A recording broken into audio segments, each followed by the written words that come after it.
I would like to invite Mr. Aviram Azeba, Director of INCD's Methodology and Audit Center, to talk about the INCD's end-to-end service to the Israeli market, aimed to help organizations to manage their supply chain cyber risk. Mr. Aviram?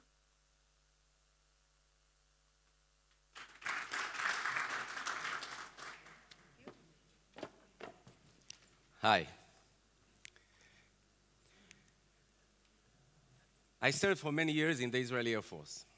And I would like to start with taking you all with me, airborne, to like 30,000 feet and looking at the cyber defense environment from that height. I'm not going to speak about a specific tool or a specific incident. I'm going to try to show you an effort, a state-level effort, to handle supply chain. 2 years ago, we published this cyber defense methodology for the organization. It's a methodology intended for the Israeli market to raise the level of organizations in their cyber security efforts. You have the link in English. Of course, for the Israeli market, it's in Hebrew. One of the chapters describes supply chain as an area to consider when protecting against cyber attacks. But we felt that this is not enough, because an organization, if it does a good job, usually does it within his abilities to protect. And when you are going outside to the suppliers, it's becoming much more difficult for an organization to tackle. And we felt that we, as a state, have something to put down into the table.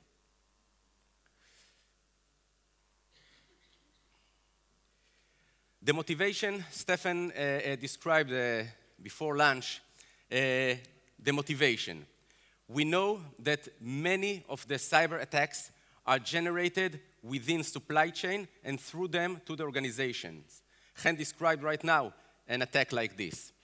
And we understand that the more the organizations will defend themselves, the more the attackers will go through the supply chain. And this is something that we felt that we have to intervene. Why are they attacking the supply chain?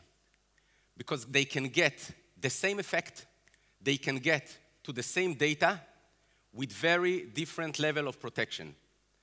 The organization is protecting itself, is putting a lot of effort in protecting itself, but the suppliers, who knows? And if you have the same assets outside in the cloud, or you are teaching your people to be cyber aware, but the technicians come from outside and introduces the malware into your organization, it is a problem. It is your problem. What are the Israeli organizations' methodologies to handle supply chain? Well, the basic one is to put in contract a clause, if there is one, that describes what the supplier is supposed to do in order to be protected and to mitigate the risk of the organization. Well, usually the suppliers will sign it because they want the business.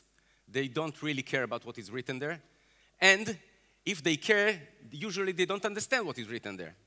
So there is a lot of dialogue between suppliers that are aware of what they are signing and organization about what is in this clause. Most of the time, they are signing it.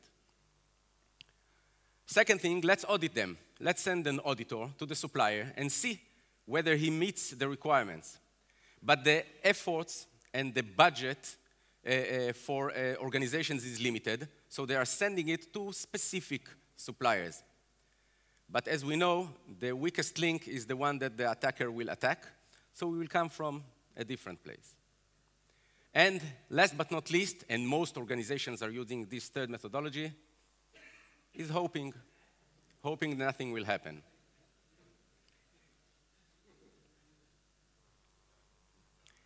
Okay. So what we decided to do is to develop a methodology for the Israeli market. We are going to try to raise the level of security of all the suppliers, all of them. This is something that is trying to close the fence. It is not trying to mitigate all the problems, okay? The big hacks, if you know, the alleged Chinese chip that it was introduced into an American board, it is not trying to handle those kinds of attacks. But most of the attacks in supply chain are not like that. It's much easier to breach into an organization through security level, through controls that are not tailored, through patches. It's much easier. So what we're trying to raise is to raise the robustness of the suppliers in the market. We have different methodologies, classified ones, that are trying to deal with more advanced threats. But also those basic ones are the basis for the more advanced ones.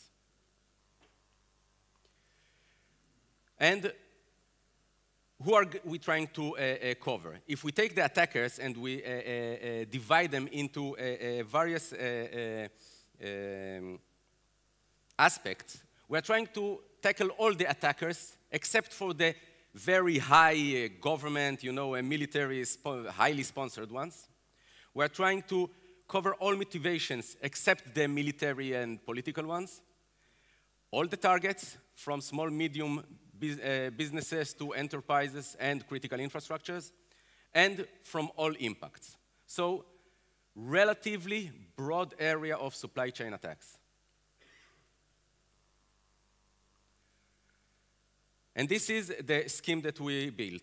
A risk-based approach, and I'm going to talk about the risk-based approach, to protect supply chain by creating a market transparency and trust, hence becoming a de facto standard for organizations in Israel. After doing this methodology and incorporating it to the Israeli market, we are trying to create a de facto standard for suppliers in Israel. This is going to be the rest of my presentation. So the first thing we did is we went to the market and we asked the market, what are your challenges? We asked organizations, we asked suppliers, we asked integrators, we asked a lot of people. And there were three main challenges that rose again and again. The first one was what to demand from the suppliers. I'm an organization, I'm manufacturing something, I'm developing something. I don't want to define what are the safety requirements from a supplier. More than that, each one, for example, of the banks in Israel defined slightly different demands from suppliers. Each one has to do this effort. Second thing is pooling resources. Suppose I have 5,000 suppliers. How am I communicating with those 5,000? How am I getting the data? How am I analyzing the data? A lot of effort. Organizations are hiring specific people to handle only this job. And third, look from the perspective of the supplier. I am one supplier. I have various customers. Each one is bombarding me with different requirements. Now I have to start dialoguing with him, understanding what he is requiring, and I have one security situation. I want to answer one time and give it to everybody. So we designed a questionnaire. Right now it's in Hebrew. It's in our website. In a month's time, we will have it in English also. The questionnaire is a tricky one. We devised the questions according to the risk. If you are a cloud provider, the questions will be relevant to your risk to the organization. If you are a software provider, it's a different risk. If you are a technician that comes to the facility of the organization, again, a different risk. So according to the risk, the questions. For each one of the risks, there is a control to mitigate it. But there is also implementation tips. Those ones are designed to explain to the supplier in his language, not in cybersecurity language, in his language, what do we expect from him? Then there is required evidence. It's not enough to have a firewall if it is in a box in the side of the room. It's not enough to have a firewall if you put it and you configure it incorrectly. So what are the required evidence to make sure that the control is effective? Then we have implementation level. This is the understanding of the organization to what level he is fit with this specific control. And last but not least, audit tips. Tips for the auditor. So it is a risk-based questionnaire. All the market knows the questions, so we have transparency. And we are trying to create trust by having a scheme that I will show in a minute. But everybody understands what are the questions a supplier should provide. If everybody knows the questions and suppliers do not understand something, they don't have to call the organization. They can call us. They dial 119, they ask the questions, we give them the answers. So we alleviate all the organizations from the burden to discuss with the customer what did we mean by a specific control. But this is not enough. We develop a web application. It is on our site. Each supplier can enter into the web application, put his details, it can be anonymous, go through the questionnaire, risk-based questionnaire, answer the situation, and generate a report. This report he can send to his customer.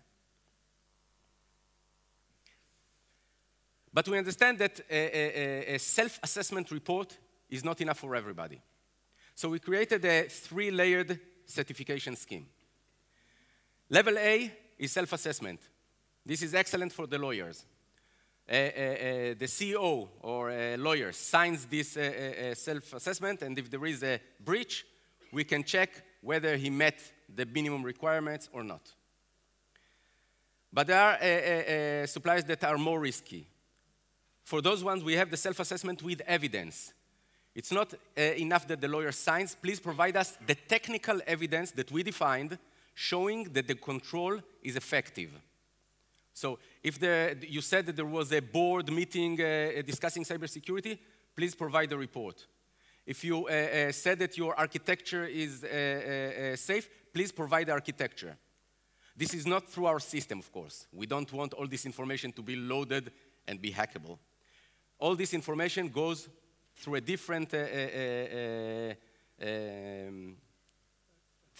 method to the organization, directly between the supplier and the organization. But this assures that the controls are also effective. And the third level, we decided that we want a certification scheme by us. If you go through those specific guys that were trained by us, the next course is going to be in a month from now. We have certified auditors that can go to your contractor, go through the questionnaire, go through the evidence, and certify it to be in a good security level. What we are going to do is we are going to, in a couple of months from now, to request from our government and our critical infrastructure to go through this process. We believe that this is good for us and good for the whole market. We'll put ourselves in the front. But supply chain is international. So it's very Israel, a lot of benefit, but we need something similar internationally. So if you are in the US and we buy something from you, we want to know that you have a basic security. If you are an American and you want to buy from us, we want you to trust on our service or product. So what we are doing is a lot of effort with the Americans, with the OECD, with a lot of countries to try to have a culture of secure suppliers, but also harmonization of methodologies.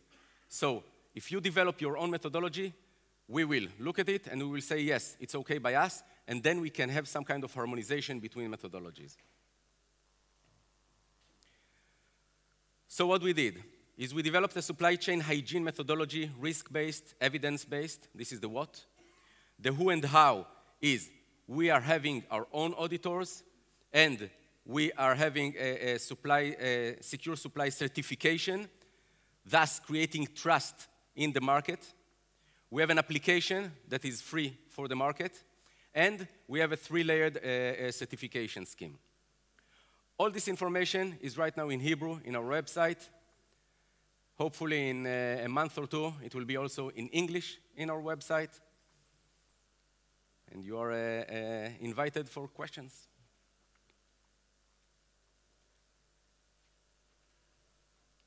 Thank you.